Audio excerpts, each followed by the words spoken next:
East of the Rockies, you're on the air. Hi, good morning, Art. This is Eric in Niagara Falls, New York. Hi, Eric. How are you doing? Okay. I'll tell you, I'm just about bursting with things to say, literally, about the Reverend Howard Storm. And if you'd permit me, I'd like to just throw out a couple. It's difficult to encapsulate. I went through a physical ordeal almost as traumatic as his. To be brief, 10 years ago, I was dying, literally, of carbon monoxide poisoning. Can't smell it, can't taste it. I didn't know I was dying, not being too fond of medicos for reasons he got into a bit. I didn't seek help till the last bell and whistle. What was the source of the poisoning? Gas leak in my home. An old-style gas heater was installed in the kitchen. That'd do it. Called an incomplete burn. Right. You're probably familiar. Yes. One thing I want to say, I have to back up. I've studied these things for 30 years, NDEs. I've got degrees in psychology, you name it. I am a real, I'm off on a limb because I'm intensely interested in these things, and my professional or student colleagues never were. One thing struck me, I have to say, when the Reverend Storm mentioned that he, and I took notes verbatim, quote, felt I'd gone down the sewer pipe of the universe, I was broken and torn, and thought about his life. Yes.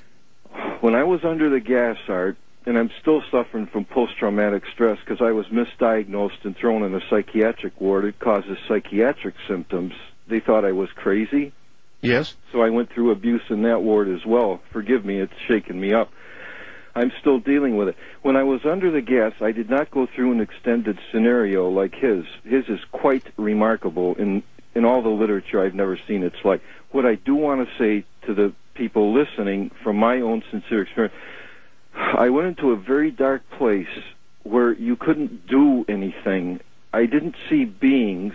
There were other things that occurred, but you couldn't do anything. It's like when you're on this earth, or when you're on this earth in physical form, you can have some action in the world. And I know from studying Gurdjieff and other deeply esoteric, there's a great power of action in the world.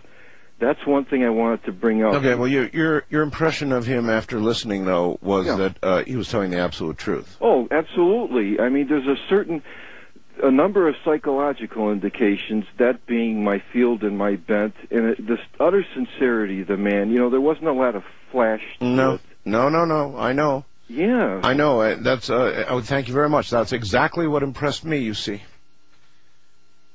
He laid the story out with a little bit of emotion, but by and large not. Just sort of laid it out the way it occurred. And you can take it for what it's worth. And I suppose in the book he's written that there are a lot more details, and I would imagine that would be a good book to take a look at. You can go to my website. It will lead you over to Amazon, and you can take a look. As I told him, he's got a 5-star rating on the book. 5 big stars, and you don't get that very frequently on Amazon from anybody. West of the Rockies, you're on the air. As soon as I push the button. West of the Rockies, you're on the air. Hi. Oh, hey, Art. This is Steve listening on KFI in Salt Lake. Yes, sir. Yeah. In regards to this NASA thing, I was just wondering, do you think this is the right time on this planet to be this belittling? I mean, with every nation hating us and all. No, I think our behavior is somewhat shameful. Yeah, I do too. And in regards to your guest tonight, and as a broadcaster who really didn't think he had much of a chance anyway to talk to Tito up on the space station, it was a grandiose idea, a good idea. But I don't know. There's something, I guess, about actually calling and then getting told, here's the number in Russia you can call to talk to an American who had to pay to get up there. I don't know. What's wrong with that picture? I don't know. I don't know. It's pretty disgusting. I'm really disgusted with it, especially with all the rest of the nations against, totally against us right now. I think it's a bad time to be so belittling. I agree with you, sir. In regards to your guest tonight, I think he's telling the utmost truth. I just had this feeling that deep within me that he was telling the total truth about everything. Me too. Thank you very much. Me too.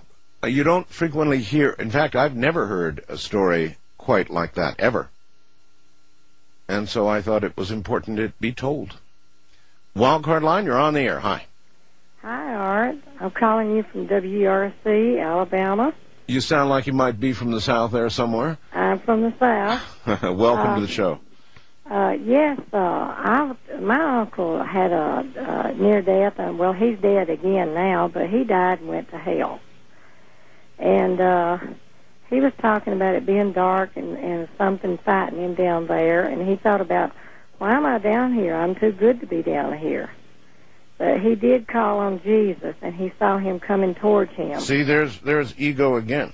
Uh-huh. I'm too good to be down here. Uh-huh. I don't think they look at it that way. But he brought him back, and all of his teeth was gnashed and cracked out of his mouth.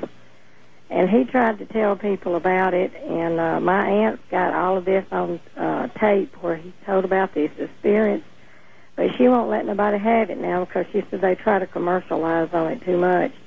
But I felt like the guy was telling the truth because I just wept when I heard him speaking about it. Ma'am, I appreciate your call. I've got a break here. I agree with you.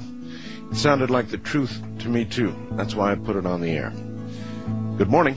This is Coast to Coast AM with Art Bell on the Premier Radio Networks. A lot of times what I like to do on the air is what I think has never been done before, and I think a story like that has basically never been done before.